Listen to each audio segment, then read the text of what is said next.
resentment is there's a bunch of people out there that have these lives that are deeply unsatisfying, because I think somehow or another, through momentum and just through things falling into place the way they are, and people trying to fit their lives around the way these pieces have fallen into place, there are so many people that are working all day long doing something that is deeply unsatisfying and almost painful to them. Yes. If you make furniture for a living, and you feel a great satisfaction out of that, and you sell that furniture, look, man, making furniture feels good. If you can do that, you could cut those corners perfectly and sand everything down nice and stain it, and then it's done, and you get this satisfaction, and you sell it to someone, and that pays your bills.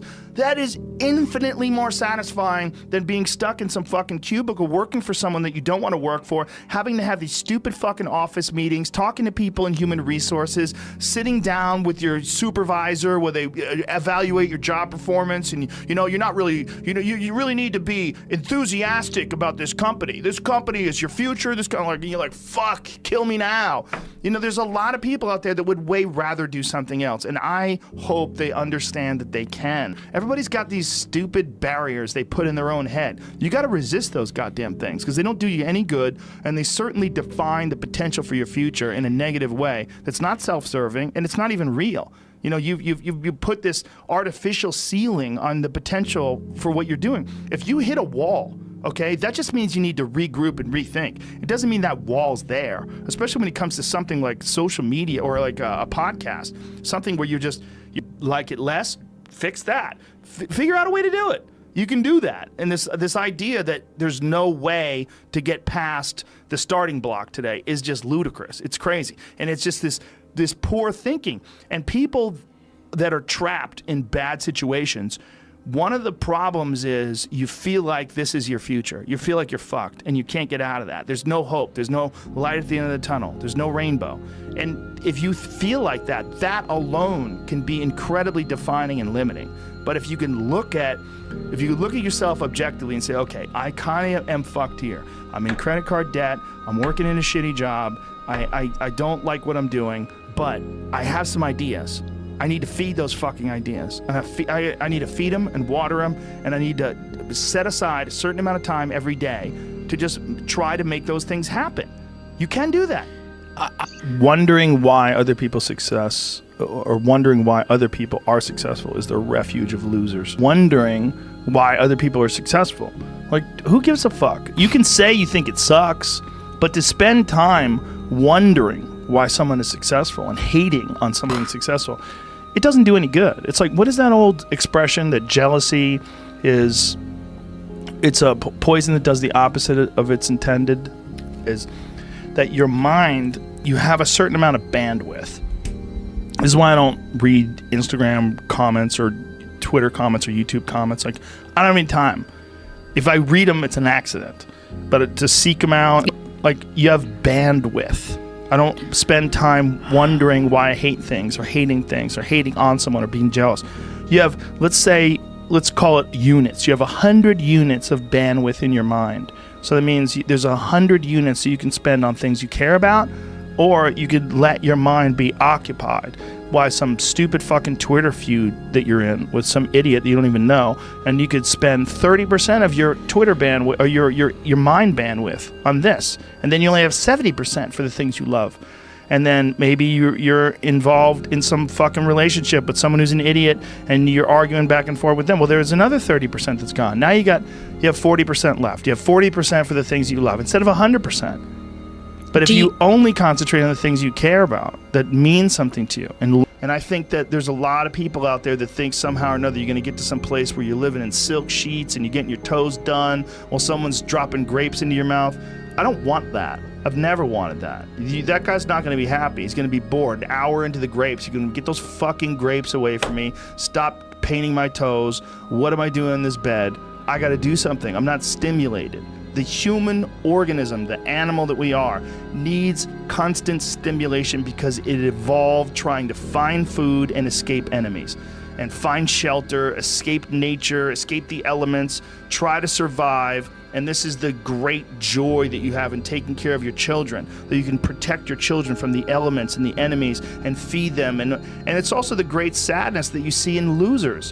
When I see a loser, I see some guy who's 43 years old, lives in his parents' basement, and he fucking hates the world. I'm like, that was a baby. Man, this is a baby that somebody just gave shitty nutrients to, whether it's nutrients in the forms of food or in the form of thoughts and ideas and examples, and this kid developed these horrible self-defeating patterns of behavior that have led them to this point where they're this middle-aged person with no future and no idea of how to get out of this rut, and probably never will escape it, and might just wind up sucking on a gun. You know, I mean, this is the world that we live in today. And I think part of that world is because we have been fed this line of horseshit that you're supposed to seek comfort. And I don't think you are. I think you're supposed to seek lessons, and you're supposed to seek difficult tasks and accomplishments. And through those things, and through doing things that are hard to do, even if it's just a fucking 90-minute hot yoga class. I do a 90-minute yoga class, man. Those last 20 minutes, I do not want to be there, man. And I definitely don't want to give 100%. And I can cheat. I can kind of half-ass it. I can. But if I don't, and I get through it, when that time is up and the lady says namaste and everybody gets up, I'm like, fuck, man, I made it. You know, I lost 15 pounds. My fucking yoga mat is drenched to the point where I could literally wring it out and fill a jug up with water. But through that struggle, I will now have a better day, and I better fucking do it again tomorrow or do something else. Because if I just think, well, tomorrow I'm just going to coast and eat Twinkies and watch TV. Oh, hello, sadness, my old friend. Hello, depression. Because when you're not doing anything, you feel like shit. And that's just a part of being a human being. And we can pretend that we're something other than what we really are. And we can pretend, nah, me, man, I'm just cool, just chilling, doing nothing. Bullshit. You're a fucking human. You're a human being. You evolved from the fucking hundreds of thousands of years of hunters and gatherers and people that were struggling. Those human reward systems are carved deeply into your DNA. And if you don't respect that, if you don't respect the mechanism of happiness and fulfillment and what you really need to do in order to feel satisfied in life, camaraderie, love, family, friendship, struggle, testing yourself, learning, all those things are imperative. They're all a giant part of being a person. Concentrating on people that suck or being jealous about people that are doing well does me zero good. But instead, if someone does well, I can be inspired and I can get fired up by it. I mean, I figured this out in my early 20s. I was like, okay, this is I have a poor way of looking at it because it's a martial arts thing. Because in martial arts, like, you can't be jealous of someone else's ability. You have to realize you might have to fight them someday. So by realizing that they're really good, you're forced to be objective about it. And you have to go to work. Like, you have to go, fuck, that guy's better than me. I got to get better. And you have to go to work. Right. There's no positive benefit in underestimating someone. Underestimating someone will get you fucking killed. Like, literally. You're gonna get. But this is something I've cultivated for a long time and avoided things that make me unhappy and figured out what those things are and been very rigid about eliminating them from my life. And one of the big ones is eliminating interactions with people that are negative. That is gigantic. And because I've realized that I'm not really as independent as I used to like to think I was. I used to like to think that my thought process was independent and that I don't give a fuck what anybody thinks. That's nonsense. People say that because they absolutely care what people think and it bothers them. So they say, I don't give a fuck. But that I don't give a fuck stuff is almost entirely nonsense. You do care. And you care in both ways. You care if people are critical of you, care if people are positive of you, but you also care if people are living positive lives and they're motivating you. That's a big one. People are fuel, and other people, it's one of the reasons why I like talking to people, one of the reasons why I like to do podcasts, because I get a lot out of, like just talking to you about your time in the monastery or your push to get to that 100 miles. Like, you get energy out of people like that, and you think about this energy and you think about this inspiration when you're doing other things. And it also sets in your mind that when you meet these exceptional people that move you, like, what are the characters, what are the qualities that they have, what are the characteristics that they possess, and those things become significant and important to you.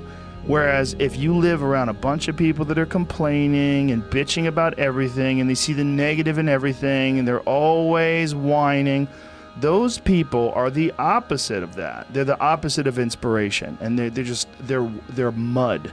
You're just like, "Whoa." It's like you're up to your ankles in mud. You try to trudge through life. It's difficult. You're not light. It's not pushing you. There's not a wind at your back. The wind's in your face, and it's rough, and over time, I've learned that these people, you're not going to fix them. I used to want to fix them when I was young. I used to want to go, "Hey man, I see what you're doing. Like, dude, don't do that anymore. Listen, just do this and stop doing that and start doing this. And if you just work towards this, you could be successful." And then a week later, the guy's doing the same shit. You're like, okay, right. I'm wasting a significant amount of my energy on someone who doesn't want to waste any of their energy on themselves. And so managing the community and the tribe that you're in, making sure that you're a good member of that tribe, that you're doing your part, and there's a lot of cynicism in these days about inspiration and about motivation, because there's a lot of fake shit. You can go on Instagram and you see a million of these inspirational quote pages, and they're run by people that are probably depressed. You see a lot of people that are, talking about how to get ahead in life, but they're not really doing anything themselves. So there's a lot of cynicism involved in that. But there's also sincerity in it, and you can get, if you just look at it with a pure heart and a pure mind, you can get a lot of energy out of that. And when you're around happy, inspirational people that are successful, it makes you feel better and you get inspired. And if you act on that inspiration, your life will be more fulfilled. And it's not just inspirational in terms of financial success, but in terms of doing difficult things, whether it's running 100 miles. It doesn't pay you a goddamn thing other than the wealth of the knowledge that you can push yourself to such an extreme. Or anything else, whether it's someone who becomes really good at playing chess, or someone who's really good at martial arts, or whatever it is. There's a great feeling in these overcoming these difficult things, because life is never this just constant state of, I'm at a 9 all day, and when I'm with my wife, I hit 10. Yay! And I stay like that. That's not real. What's real is, like, you saying that you went to this monastery and felt all this angst about meditating and being alone and not having your phone and not having the input, but then when it comes out of it, then you have this reward. So you pushed through this, and you had these uncomfortable feelings, and you came out of those uncomfortable feelings with this newfound appreciation for time and this respect for your own existence in your own space, and carving out 3 hours for yourself a day. That's where it all comes from. It all comes from life lessons, and the lessons are learned through struggle.